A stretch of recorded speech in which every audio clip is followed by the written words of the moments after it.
පින්නතුනි අද ධර්මදේශනාවේ මාතෘකාව හැටියට මම යොදා ගන්න කල්පනා කළේ ධම්මපද පාළියේ සඳහන් වන ලෞතර බුදුරජාණන් වහන්සේ දේශනා කොට වදාළ තවත් උතුම් ගාථා රත්නයක්. තංච කම්මං කතං සාදු යං කତ୍වා නානුතප්පති යස්ස පතීතෝ සුමනෝ විපාකං පටිසේවති. යම් කර්මයක් කිරීමෙන් පස්සේ නැවත එය ආවර්ජනය කරනකොට හිතේ පසුතැවීමක්, හිතේ දුකක් නැද්ද? එහි විපාකය හැම කල්හිම සතුටින් සිහිපත් කරන්න පුළුවන්ද?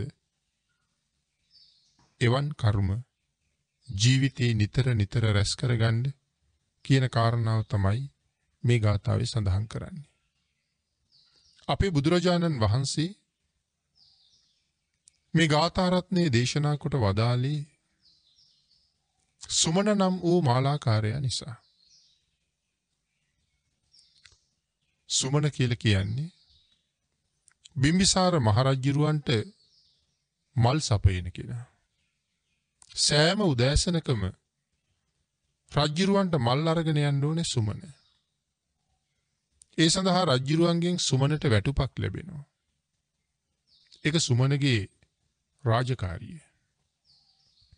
සුමන ඒක සෑම උදෑසනකම නොපිරිහෙලා සම්පූර්ණ කරනවා. කාලයක් සුමන මේ කාරණාව කරගෙන ආවා.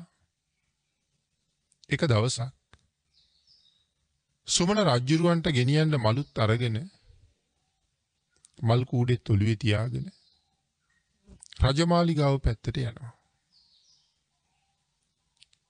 ලෞතර බුදුරජාණන් වහන්සේ සුගන්ධ කුටියෙන් නික්මිලා භික්ෂු මහා සංඝරත්නයත් පිරිවරාගෙන පිණ්ඩපාතේ වැඩම කිරීම සඳහා රජගහ නුවරට අවතීර්ණ වෙනවා.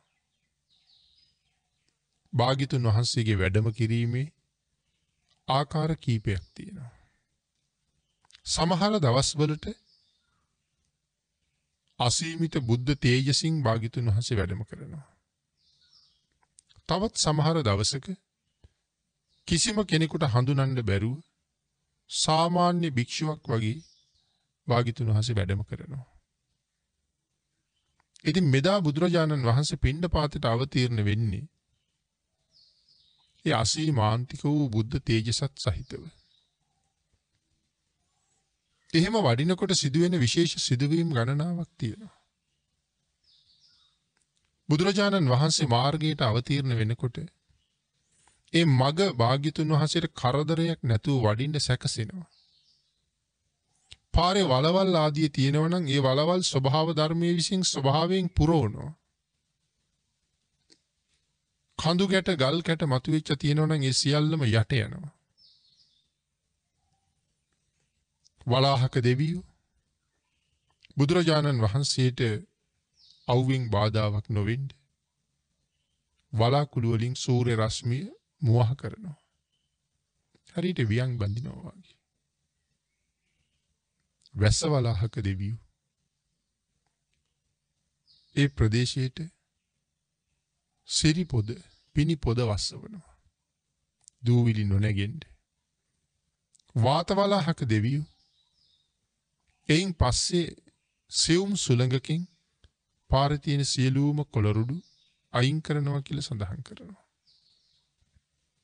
දෙපස ගස්වල මල් පිපිලා ඒ මල් සුළඟින් කඩලා ගෙනල්ලා පාර පුරාම අතුරනවා. මල් පාවඩයක් උඩ වඩිනවා වගේ ස්වභාව ධර්මයේ භාග්‍යතුන් වහන්සේට සලකන හැටි. එහෙම අසීමිත බුද්ධ තේජස සහිතව භාග්‍යතුන් වහන්සේ වැඩම කරනකොට යම් රාජ්‍යයකටද වඩින්නේ රාජ්‍ය සීමා කරපු සලකුණ අපි කියන ඉන්ද්‍රකීලය කියලා.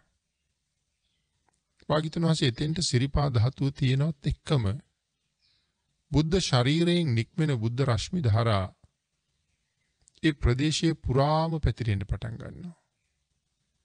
ගස්වල, ගල්වල, ගෙවල්වල, බිත්තිවල මේ හැම තැනම මිනිස්යන්ගේ ශරීරයේ පවා ඒ බුද්ධ රශ්මියේ ආලෝකය පැතිරෙනවා.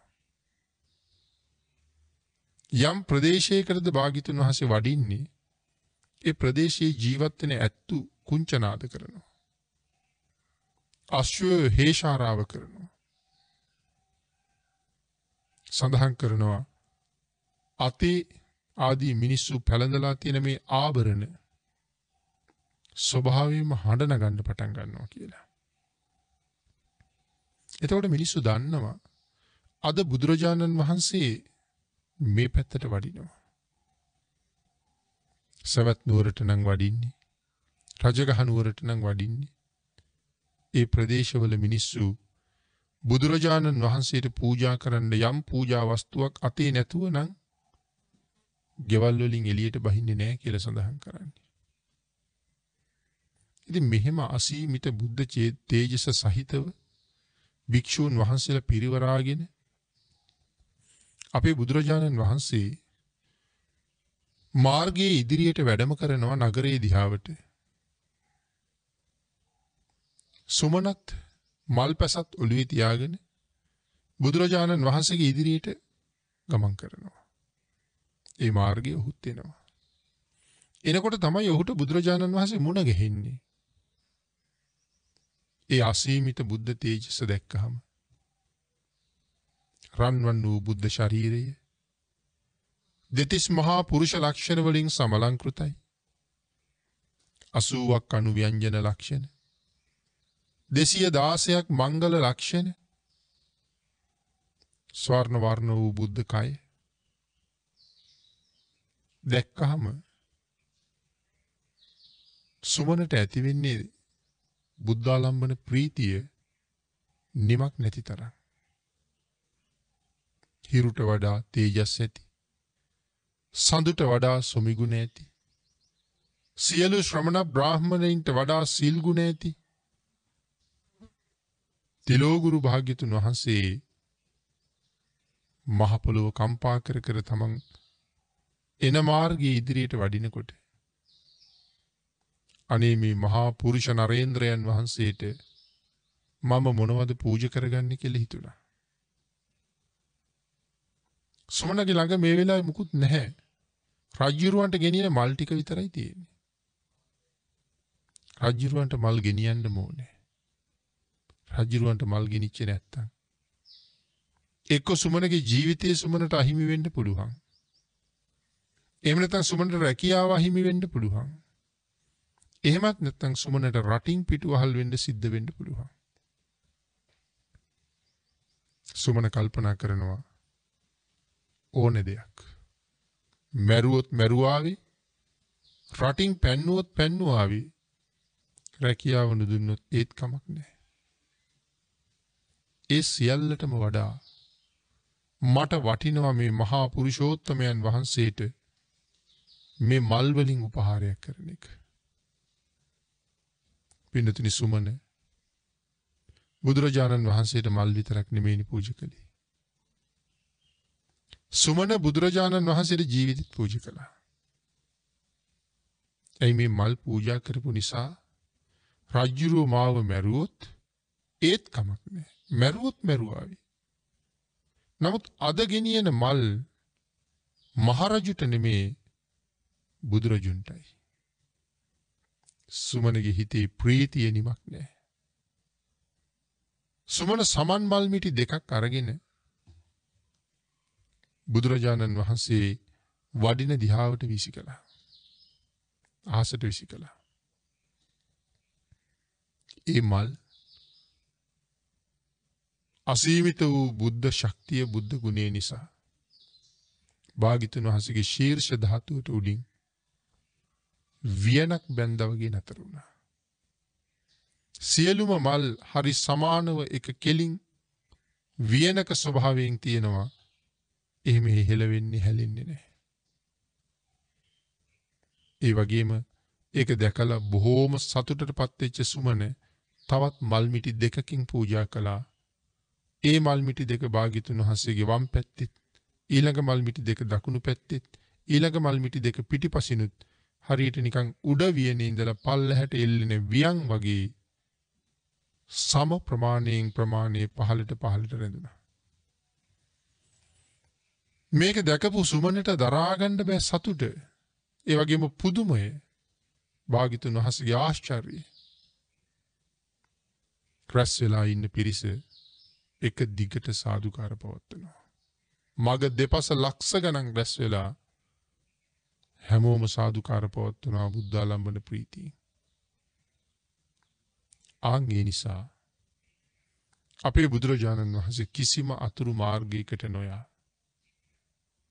මිනිස්සුන්ට සතුටු වෙවි කුසල් රැස් කරගන්නත් සුමනගේ සතුට දෙගුණ තෙගුණ කරන්නත් ප්‍රධාන මාර්ගයෙන්ම භාග්‍යතුන් වහන්සේ වඩිනවා. සුමන සෑහෙන දුරක් අසීමිත සන්තෝෂයක් විඳලා තමන්ගේ පූජාව අනුමෝදන් වෙලා සුමන ගෙදර ගියා. සුමනගේ බිරිඳ අහනවා කොමල් කියලා. ඔහු සඳහන් කළා අද මල් මගදීම බුදුරජාණන් වහන්සේට පූජා කළා කියලා කීවා. එය අහනවා මොකක්ද ඔබේ කරපු වැඩි? රජුට මල් අරගෙන ගියේ නැත්තම් වෙන්නේ මොකද්ද කියලා ඔබ දන්නේ නැද්ද?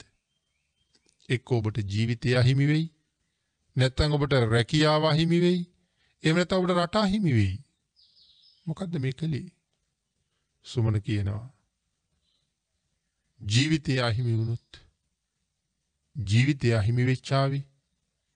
රට අහිමි වුණොත් රට නැති වෙච්චාවි. මම රටින් එළවලා දැම්මට කමක් නැහැ. රැකියාවෙන් මාව වස් කළාට කමක් නැහැ. මං ඒ සියල්ලම අමතක කරලයි මල් ටික බුදුරජාණන් වහන්සේට පූජා කළේ. ඒ සඳහන් කරන ඔබ කලේ මහ මෝඩ වැඩ. ඔබ කරපු මේ වරද නිසා මටත් දරුවන්ටත් සමහරලාට ඒකට වන්දි ගෙවන්න සිද්ධ වෙනවා. ඔබේ පව් අපට බාර ගන්න බෑ. ඒ දරුවෝ ටිකත් අරගත්තා. කෙලින්ම රජමාලිගාවට ගියා. සුමනගේ බිරිඳ දැකපු රජුරු ඇයට කතා කළා. එගෙන් ඇහුවා ඇයි මේ වෙලාවේ? ඒ සඳහන් කරනවා ස්වාමීනි දහස් වතාවට නැත්නම් අපට සමාවෙන්න. මගේ ස්වාමියා කරපු වරදට මටත් දඬුවම් කරන්න එපා.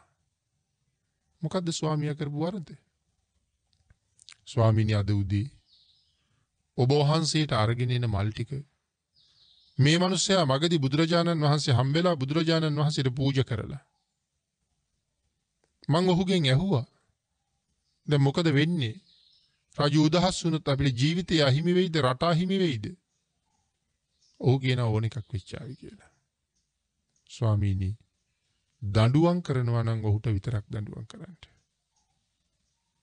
අනේ ස්වාමීනි මටයි දරුවන්ටයි දඬුවම් කරන්න එපා. අපි අද ආවේ සදහටම ඔහුගෙන් අයින් වෙලා. අදින් පස්සේ අපි ඔහුගේ නෙමේ. ඒ නිසා අපට දඬුවම් කරන්න එපා. රජුරෝ කල්පනා කරනවා නේ මේ මෝඩ කාන්තාව. නමුත් ඒක ඇයට නොකිය. ඇයට සඳහන් කළා හා හොඳයි ඔබ ගෙදර යන්න. මං එක සුමනත් එක්ක බලා ගන්නම්. බිම්බිසාර මහ රජුරෝ කියලා කියන්නේ ආර්යයන් වහන්සේ නමක්.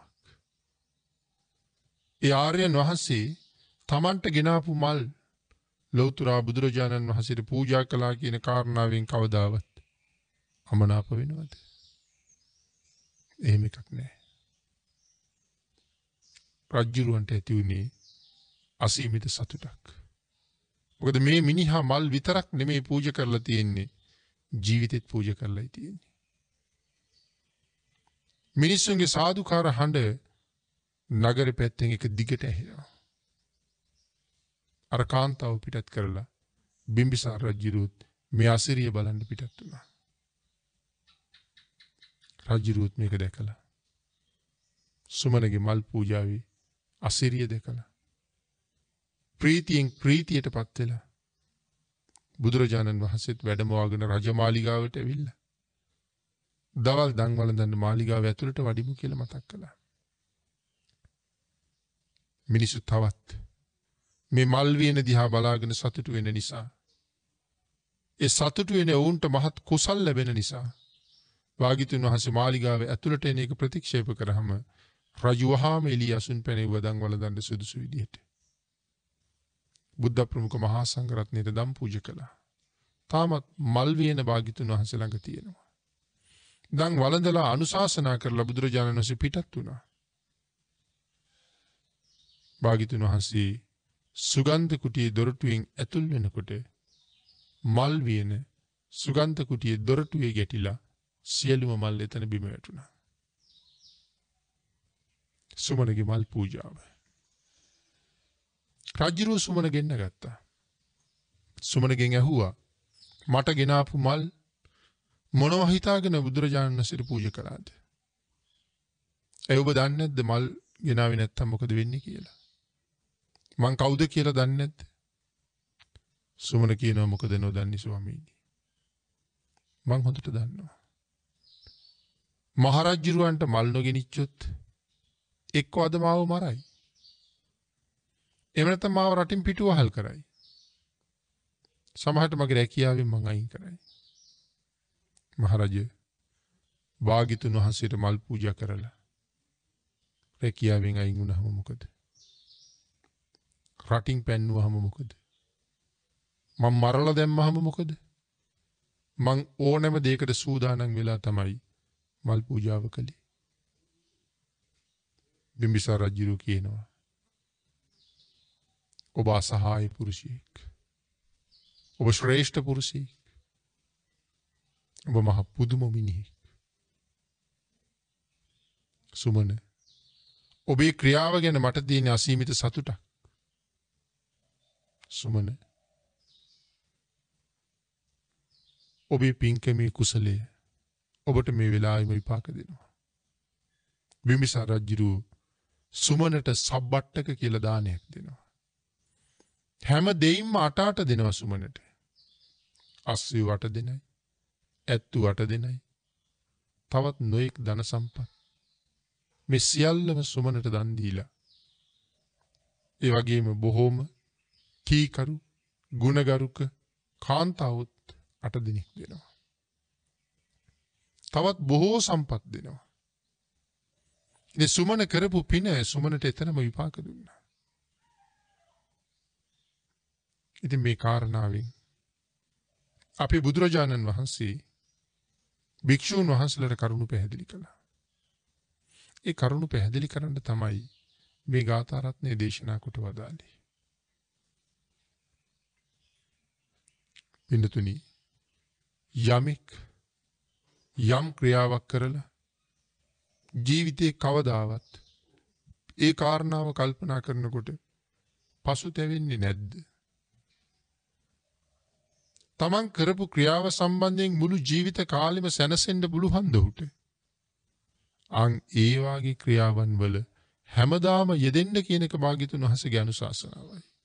කවදාවත් දුකට කනස්සල්ලටපත් වෙන කාර්යයන්හි නොයැලෙන්න කියලා භාග්‍යතුන් වහන්සේ දේශනා කළේ. අපේ ජීවිතය ගැන කල්පනා කරලා බලහම ඔබ ඔබේ ජීවිතය ගැන කල්පනා කරලා බලහම ඔබ හිතලා බලන්න මෙතෙක් ජීවිතේ කරපු දේවල් ගැන අදත් ඉන්නේ සතුටින්ද කියලා. එහෙම නැත්නම් ඔබ ඔබෙන් අහන්න ඔබ කරපු මොන කාරණාව ගැනද ඔබට සතුටු? මොන කාරණාව ගැනද ඔබට දුක? පින්නතින් මිනී මරලත් සතුටු වෙන්න පුළුවන්. හොරකම් කරලා සතුටු වෙන්නත් පුළුවන්. පන්සිල් උල්ලංඝනය කරලා සතුටු වෙන්න බැරිද? පුළුවන්. හැබැයි ඒ සතුට දීර්ඝ කාලීන නැහැ. ඒක తాවකාලික සතුටක්. නමුත් භාග්‍යතුන් වහන්සේ දේශනා කරන්නේ හිතන ඕනෑම වෙලාවක සතුටු වෙන්න පුළුවන් දෙයක් කරන්න කියලා. එතකොට අපේ ජීවිතවල අපි කරන දේවල් වලින් කිනම් කාරණාව මිය යන තුරුම හිත සතුටු වෙන්න පුළුවන් කරුණක්ද? කිනම් කාරණාවක් දුක කඳුල අපිට ගෙනල්ලා දෙනවද? මේ වචනේ මම මෙතන නොකීවනම් කොච්චර හොඳද? මේ වැඩේ මම නොකළා නම් කොච්චර හොඳද? මේ දේ මම නොගත්තා නම් කොච්චර හොඳද? මෙතෙන්ට මම නොගියා නම් කොච්චර හොඳද? එහෙම හිත දුකටපත් වෙන කාරණා කොච්චර මේ ජීවිතවල තියෙනවද? එහෙම නැතුව ඊටාම සිහිය ප්‍රඥාව යොදාගෙන කල යුත්ත නොකල යුත්ත මනාව මුලින් තීරණය කරගන්නවා නම් යම් කෙනෙක් ඔහු තීරණය කරනවා නම් මම යහපත් දේ විතරක්ම කරනවා. කවද දුක හිතෙන්නේ? දන් දීලා කවදාවත් දුක හිතෙනවද? සිල් සමාදන් වුණා කියලා කවදාවත් දුක හිතෙනවද? භාවනා කරපු අයට කවදාවත් දුක හිතෙනවද? පන්සිල් ආරක්ෂා කෙරුවා කියලා කවදාවත් දුක හිතෙනවද? මේවා දුකට කාරණා නෙමෙයි. කල් යන්න සතුටට හේතු වෙන කාරණා. එහෙම කරුණක්මයි ජීවිතය තුළ විය යුත්තේ. ඔබේ ජීවිතේ හැම කාරණාවටම මේක එකතු කරන්න. හැම කරුණක්ම කරන්න කලින් ඒ ක්‍රියාව ගැන කීප වතාවක් හිතන්න. හිතලා බලන්න අද සතුටු වුණාට පස්සේ කාලේ දුක් විඳින්න වෙයිද? මෙලොව විතරක් නෙමෙයිනේ පින්නතුනි. දුකට හේතු වෙන කරුණක් කියලා කියන්නේ සතර අපායේ ගිහිල්ලා අති දීර්ඝ කාලයක් ඒක වෙනුවෙන් විඳවන්න සිද්ධ වෙනවා. නමුත් සැපයට හේතු වෙන කරුණක් සුගතියෙන් සුගතියට යමින් අසීමාන්තික සුවයෙන් සැනසෙන්න සියන ක්‍රියාවක්. එහෙනම් මා වෙනුවෙන් සැපය උදා කරන දේවල් වල යෙදෙනව මිසක් මාව දුකටපත් කරන දේවල් වල යෙදෙන්න කවදාවත් භාග්‍යතුන් වහන්සේ අනුශාසනා කරන්නේ නෑනේ. අපි හොරකම් කරන්නේත් සැප විඳින්න. එහෙනම් මිනිස්සු හැමෝම සැපයට කැමති. නමුත් නොදැහැමින් සැපය හොයපු කෙනා තමන්ගේ සැපය විනාශ කරගත්ත කෙනෙක්මයි. ඒ නිසා දැහැමින්ම සැපය හොයන්න. දැහැමින්ම සතුට හොයන්න. බුදුරජාණන් වහන්සේගේ මාර්ගයෙන් මෙතෙන්ට යන්න. ආන් ඒ අය එළව මෙළව දෙකේම සතුටටපත් වෙනවා. මෙතන සඳහන් කළා සුමනගේ මල් පූජාව මොනතරම් මහත්ඵලද කියන කාරණාවත්. සුමන පිළිබඳව කරුණු දක්වපු බුදුරජාණන් වහන්සේ අවසානයේ දේශනා කළා මේ මල් පූජාව නිසා මහා කල්ප ලක්ෂයක් තරම් දීර්ඝ කාලය ඔහු දෙව්ලොව මනුලොව අතර තමයි සැරිසරන්නේ. අවසානයේ පසේ බුද්ධත්වයෙන් පිරිනිවන් පානවා කියලා. මේ පසේ බුදු බව ප්‍රාර්ථනා කරගෙන යන බෝධිසත්වයෙක් එතකොට සුමන කියලා කියන්නේ. එතකොට මේ ශාසනයේ බුදුරජාණන් වහන්සේ උදෙසා කරන කොයි පූජාවද ආනිසංස නැත්තේ? හැම පූජාවක්ම අතිශයින්ම මහත්ඵලයි මහානිසංසදායකයි. මල් පූජාව කොයිතරම් උසස් ආනිසංස ලැබෙන පූජාවක්ද? හැබැයි හැම පූජාවක්ම එදා බුදුරජාණන් වහන්සේ වැඩ ඉන්න කාලේ සිදු කරලා ලබාගත් කුසලය යම්සේද අදත් අඩු නැතුවම ඒ කුසල් ලැබෙන විදිහට ඒ පූජාව කරන්න පුළුවන්. ඒකයි අපි තේරුම් ගන්න ඕනේ. අපේ භාග්‍යතුන් වහන්සේ රූපකයෙන් අපි අතර නැතත් අපේ භාග්‍යතුන් වහන්සේ ධාතු ශරීරය අපිට දීලා පිරිනවම් පෑවේ. ඒ මෙලොව ජීවත් වන්නට අනුකම්පාව පිණිස. ඔවුන්ට වඩා මහා කුසල් රැස් කර ගැනීම පිණිස. ඒක නිසා ජීවමාන බුද්ධ සංඥාව කියන කාරණාව අපි සිත් තුළ තහවුරු කරගන්න ඕනේ. උපද්දව ගන්න ඕනේ. අදත් බුදුරජාණන් වහන්සේ යම් තැනකද ඒ කියන්නේ විහාර මළුවක්, චෛත්‍යයක්, බෝධියක්, පිළිමවහන්සේ නම ඒ තැනට යනකොට භාග්‍යතුන් වහන්සේ වැඩ ඉන්නවා කියන සංඥාවෙන් යන්න ඕනේ. කරනවා නම් පූජාවක් ජීවමානව වැඩ ඉන්න බුදුරජාණන් වහන්සේටම කරනවා කියන චේතනාවෙන් ඒ පූජාව කරන්න ඕනේ. එතකොට ඒ පූජාව කොච්චර පිරිසිදු වෙන්න ඕනේද?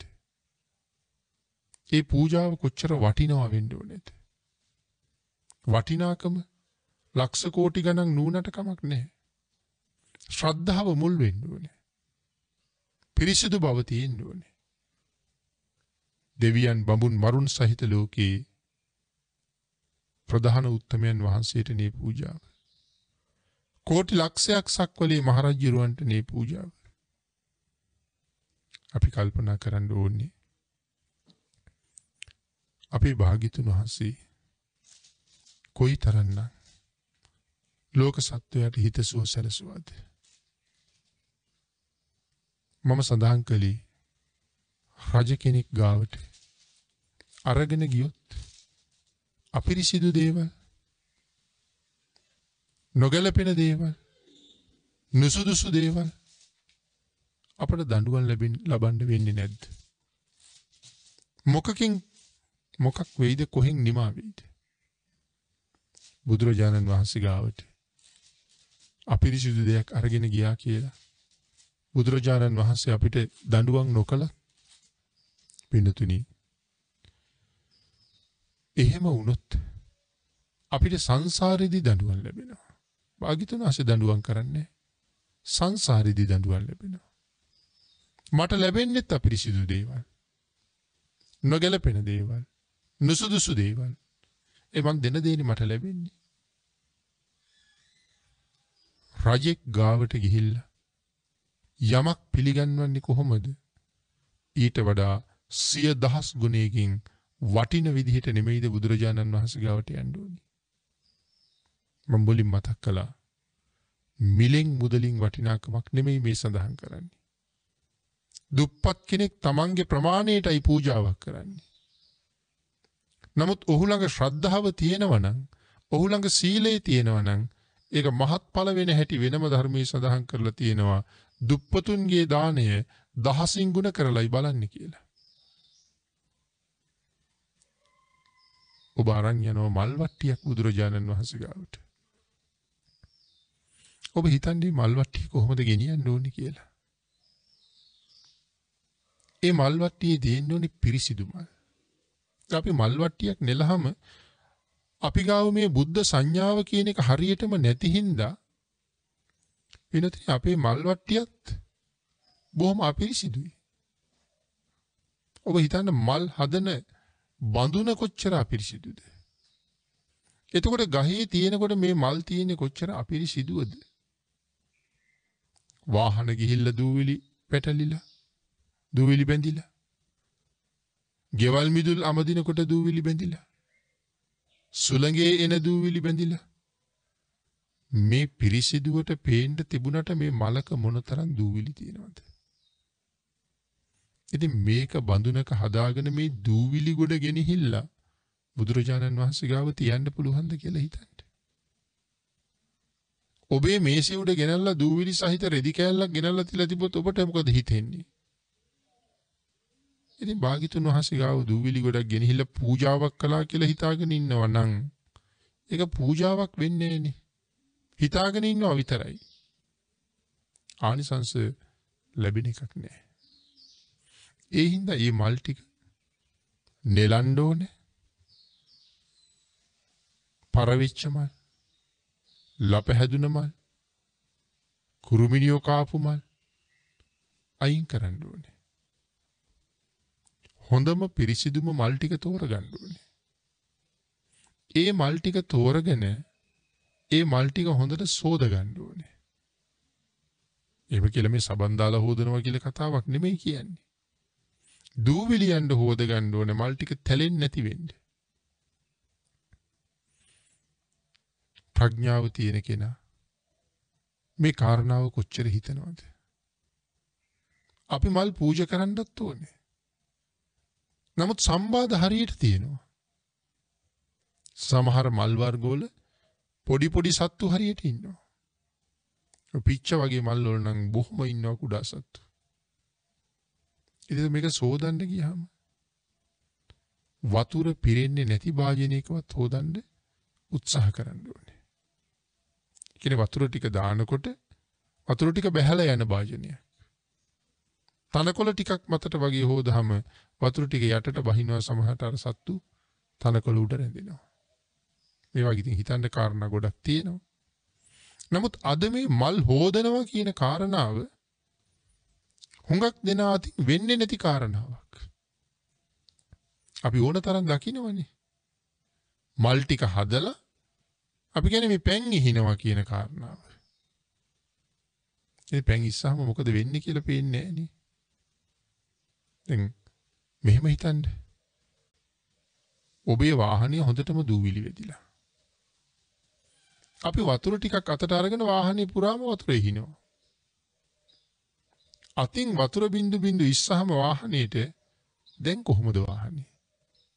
දූවිලි ගොඩට අර වතුර බින්දු වැටුනහම ආන් ඒ වාගේ නෙමේද මල් උඩට මේ පැන් ඉහිනවා කියලා වතුර බින්දු බින්දු දාහම ඒකම තමයි වෙන්නේ. හැබැයි පේන්නේ. ඉතින් එහෙම ගෙනිහිල්ලා පූජා කරන්න අකමැත්ත තියෙන්න එපේ. ඒක තමයි මල් සෝදන්න ඕනේ. අනික කවුරු ගාවටද මල් ගෙනියන්නේ? කෝටි ලක්ෂයක් සක්වලේ මහරජුරුව ළඟට. මං කරන පූජාව තමයි මට විපාක දෙන්නේ. ඒකයි සඳහන් කළේ පරවුණ, තැලුණ, පොඩි උණ මල් අයින් කරන්න ඕනේ කියලා. කෙනෙක් මල් වට්ටියක් මුදලට ගන්න පුළුවන්. ඔහු පර වෙච්ච මල් වලටත් සල්ලි ගෙවලා තියෙන්නේ. පොඩි වෙච්ච මල් වලටත් සල්ලි ගෙවලා තියෙන්නේ. කුරුමිනියෝ කාපු මල් වලටත් සල්ලි ගෙවලා තියෙන්නේ. ඉතින් මම සල්ලි ගෙවුවා කියලා මේ නොගැලපෙන දෙයක් භාග්‍යතුන් වහන්සේ ළඟ පූජා කරන්න සුදුසුද? සල්ලි ගෙවලා මම අරගත්තත් ඒකෙන් හොඳ මල් පහයි නම් තියෙන්නේ. ඒ මල් පහ පූජා කරන එක අර පරවුණ මල් ගොඩ පූජා කරනවට වඩා වටිනවා. මොකද එතන මගේ අත්හැරීමක් තියෙනවනේ. මල් වට්ටියට සල්ලි ගෙවපු බව ඇත්ත. එතන මුදල් අත්හැරියා. දැන් මෙතන මලුත් අත්හරින්න වෙලා තියෙනවා. අනේ මගේ මුදල කියලා කල්පනා කරන්නේ නැතුව නුසුදුසු මල් ටිකත් අත්හැරලා සුදුසු මල් ටික අරගෙන ගියහම මගේ තණ්හාවෙත් යම් ප්‍රමාණයක් අයින් කරගන්න මට හේතු වෙලා තියෙනවා. ඒ අත්හැරීම. යම් ප්‍රමාණයක් තණ්හාවත් අත්හැරලා තියෙනවා. එහෙම විශේෂ මල් පූජා කරලා විශේෂ ආනිසංස ලැබපු අය පිළිබඳව අපේ ධර්මයේම බොහෝ තැන්වල සඳහන් කරලා තියෙනවා. ඔබට මතක ඇති පීත විමාන වස්තුව. දැන් සුමන නම් ජීවමාන බුදුරජාණන් වහන්සේට මල් පූජා කළා. පීත විමාන වස්තුවේ මොකද්ද කියන්නේ? දුප්පත් කාන්තාවක් අජාසත් රජුරු හදාපු චෛත්‍ය ළඟට වැටකොළු මල් 4ක් කඩාගෙන යන්නේ ජීවමාන බුද්ධ සංඥාව ඇතුව. ජීවමාන බුද්ධ සංඥාව කියලා කියන්නේ ඇය චෛත්‍ය දකින්නේ ජීවමාන බුදුරජාණන් වහන්සේ වගේ. භාග්‍යතුන් වහන්සේ වැඩ ඉන්නා වගේ දකින්නේ. ඉතින් ඒ සංඥාවෙන් තමයි ඇය චෛත්‍ය ගාවට යන්නේ. ඒ සංඥාවෙන් යනකොට ඇයට මගදී එළදෙනක් යනලා මැරෙනවා. නමුත් බුද්ධාලම්බන ප්‍රීතියෙන් බුද්ධ සංඥාවෙන් ගියපු ඇය මරණයත් එක්කම තව්තිසාවේ උපදිනවා. නිකම්මද? සක්‍ර දේවේන්ද්‍රයන්ගේ කෝටි 2.5ක් දිව්‍යාංගනාවන් අභිභවනය කරලා තමයි උපදින්නේ. හිතන්න කෝටි 2.5ක් දෙවඟනන්ට වඩා ලස්සන රූපයක් අරන් උපදින්නේ. ඒ කුසලයේ ඇයට කොච්චර විපාක දෙනවද? අපේ ශාසනයේ සඳහන් කරන උත්තර සාමණේරයන් වහන්සේ විද්‍යා දරේක් හැටියට අහසින් යනකොට සුමේද බුදුරජාණන් වහන්සේ දැකලා සුමේද බුදුරජාණන් වහන්සේට කිනිහිරි මල් 3ක් පූජා කළා. සසර කොයිතරම් කාලයක් සුගතියේ සැප විඳලා තිබ්බද? ඒ වගේම තවත් නොඑක් කරුණවල මේ මල් පූජාවේ ආනිසංස පැහැදිලි කරනවා. ශ්‍රද්ධාවෙන් කරන පූජාවයි එච්චර ආනිසංස. ශාකමාල වස්තු සද්ධම්මාලංකාරي පැහැදිලි කරනවා. බුදුරජාණන් වහන්සේ පිරිනිවන් පාලා නමුත් භාග්‍යතුන් වහන්සේගේ ධාතුන් වහන්සේලා උදෙසා මිනිස්සු එක දිගට පූජා පවත්වනවා. සවැත් නුවර කාන්තාව ධාතුන් වහන්සේ උදෙසා කරන පූජාවට සම්බන්ධ වෙන්න සවැත් නුවරින් පිටත් වෙලා කෑලමල් බඳුනකුත් අරගෙන එනවා. බුදුරජාණන් වහන්සේ ආදාහනය කරපු කුසිනාරාවේ ඒ ප්‍රදේශයට එනකොට ඇයට තද බල බඩේ අමාරුවක් හැදෙනවා. ඇයට තවත් ඉදිරියට නම් යන්න බෑ. ඇය අරගෙන ආපු මල් ටික අපහසුයෙන් නමුත් ගිහිල්ලා බුදුරජාණන් වහන්සේ ආදාහනය කරපු තැනට පූජා කළා ශ්‍රද්ධාවෙන්. ඇය ආපහු සවැත් නුවර යන්න පිටත් වුණා.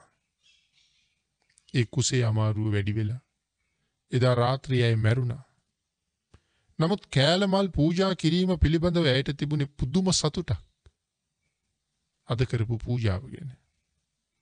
ඇය ඒ ප්‍රීතියෙන්ම තමයි මරණයටපත් වෙන්නේ. මේ ධාතුන් වහන්සේට පූජා පවත්වන්න ගිහිල්ලා. ඇයත් උපදින්නේ දෙව්ලොව. ඇය දෙව්ලොව ඉපදුනාට පස්සේ සඳහන් කරනවා ඇගේ මුළු විමානෙම කෑල මලින්ම පිරීලා කියලා. හරියට නිකන් කෑල මලින් පුරවපු කරඬුවක් ඇතුලේ යම්සේ සුවඳ දැගේ විමානයේ තරම් සුවඳයි. ඇය යන තැන කෑල මල් වියනක් වගේ.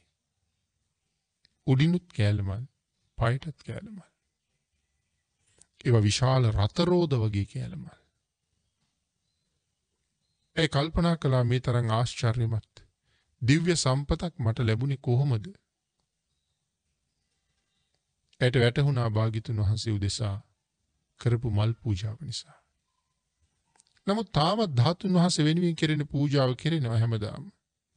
ඇය දෙව්ලොව ඉඳලා රතරෝදයක් වගේ විශාල කෑල මරක් අරගෙන බුද්ධ පූජාවට එනවා. ඒ වෙලාවේ ඇය දැකපු මිනිස්සු. ඇය මිනිස්සුන්ට පේන්නමයි යන්නේ. ඇගේ සුන්දරත්වය දැකලා කතා කරලා අහනවා මෑණියනි ඔබ කවුද? මෑණියනි ඔබ කොහෙද? කෑලමල් පූජා කරලා ඇය උන්ට සඳහන් කළා මම දැන් නම් දෙව්දුවක්. මේ කෑලමල දෙව්ලොවින් ගෙනාවු කෑලමලක්. මිනිස්සු මේ ලොකු කෑලමල දැක්කම අහන කොහෙන්ද ඕක? ඒ කරත්තරෝදයක් වගේ. ඇය උන්ට කරුණ සියල්ල සඳහන් කරලා කතා කරලා කියනවා සත්පුරුෂයිනි පුණ්‍යවන්තයිනි ලෞතුරා බුදුරජාණන් වහන්සේ පිරිනිවන් පෑවත් ධාතු ශරීරය අපිට තියලා ගියා. ඒ ධාතුන් වහන්සේ උදෙසා කරන පූජාවත් ජීවමාන බුදුරජුන්ට කරන පූජාව හා සමාන පූජාවක්. ශ්‍රද්ධා සිත ඇති කරගෙන ජීවමාන භාග්‍යතුන් වහන්සේ අරමුණු කරගෙන ඔබත් ඕන පූජාවක් කරන්න. මමත් ඊයේ මේ පූජාවට ආවා.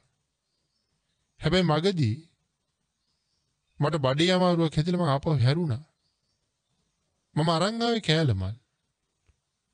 මට ධාතුන් වහන්සේට පූජා කරන තැනට එන්න බැරි වුණාට බුදු පියාණන් වහන්සේගේ ශරීර ධාතු ආදාහනය කරපු තැනට මම ඒ කෑලමල් පූජා කළා.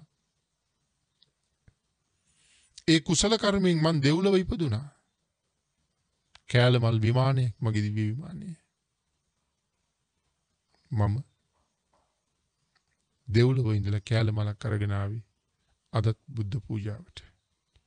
ඇගේ දිව්‍යානුභවයෙන් ඒ රැස් වෙලා හිටපු පිරිසට සවැත් නුවර ඇගේ ගේ ඇතුලේ තාමත් තැම්පත් කරලා තියෙන ඇගේ පෙර ජීවිතේ මල කඳ පෙන්නනවා. අර ඉන්නේ එදා මම. නමුත් භාග්‍යතුන් වහන්සේ උදෙසා ශ්‍රද්ධාවෙන් පූජා කරපු මම අද ඉන්නේ මෙතන. අර පෙර කය මේ දැන් කය. මට මෙවන් ජීවිතයක් දුන්නේ බුදුරජාණන් වහන්සේ. වින්නතුනි සතුටු වෙන්න යමක් කරනවා නම් වඩා සතුටු වෙන්න යමක් කරන්න පුළුවන් වෙන්නේ බුද්ධ ශාසනය ඇතුලේ. භාග්‍යතුන් වහන්සේ වෙනුවෙන් කරන යමක් අන් සියල්ලට වඩා මහත්ඵලයි මහානිසංසදායකයි. ඒ නිසා එදත් අදත් ඒ මහ කුසල් රැස් කරන්න ඔබට මට අවස්ථාව නැත්තේ නෑ. එයින් ප්‍රයෝජන ගන්න. හෙට ඔබේ ජීවිතේ ඔබට නැති වෙයි. එන අද පටන් ගන්න. දැන් සූදානම් වෙන්න. දැන් කරගන්න. ජීවිතයේ තනපතක් අග තියෙන පිනිබිඳක් වගේ අස්තිර බව අපි ඕන තරම් අහලා තියෙනවා. තනපත් අග තියෙන පිනිබිඳු උදේ හිරු එළිය වැදුනහම මැණික් ගල් වගේ බබලෙනවා. පාට දිලිසෙනවා. ඒ සූර්ය රශ්මිය නිසා. සංසාරේ පින් කරලා කරගත්ත පින් ටික වියදම් කරලා ඔබ අරගත්ත ශ්‍රේෂ්ඨ වූ සම්මාදිට්ඨික මනුස්ස ජීවිතයක්. නැත්නම් බෞද්ධයයි සම්මත පවුලක මනුස්ස ජීවිතයක්. ඔබ ඔබේ ජීවිතය දැන් සම්මාදිට්ඨික කරගන්න. ඔබ තිසරණේ මත පිහිටන්න. ඔබ පංචශීලයේ ආරක්ෂා කරන්න. ඒ උතුම් සීලවන්ත ප්‍රතිපත්තිය මත ඉඳලා සම්බුද්ධ ශාසනය පරාමර්ශනය කරගෙන බොහෝ කුසල් රැස් කරගන්න. මේ ජීවිතයට වඩා උසස් ජීවිතයක් ඉදිරියට ලබන්න මේ ජීවිතෙන් කැප කරන්න. අනාගත ජීවිත කෝටි ප්‍රකෝටි ගාණක් සුවපත් කරන වැඩපිළිවෙල තියෙන්නේ මේ ශාසනය තුලයි. ලෞකික සම්පත් වලට ඒක කරන්න බෑ. මේ ජීවිතෙන් හම්බ කරගත්ත දේ මේ ජීවිතෙන් ඉවරයි. ඊළඟ ජීවිත වලට ගෙනියන්න බෑ. නමුත් මේ ජීවිතෙන් හම්බ කරගත්ත දේවල් අරගෙන සම්බුද්ධ ශාසනය තුල කටයුතු කරලා අනාගත ජීවිත කෝටි ගානකට ඉතුරු කරන්න පුළුවන්කම තියෙනවා. ආන් ඒක හොඳට තේරුම් අරගෙන නිවැරදිව තිසරණෙහි පිහිටලා උතුම් වූ පංචශීලයේ මනාව ආරක්ෂා කරගෙන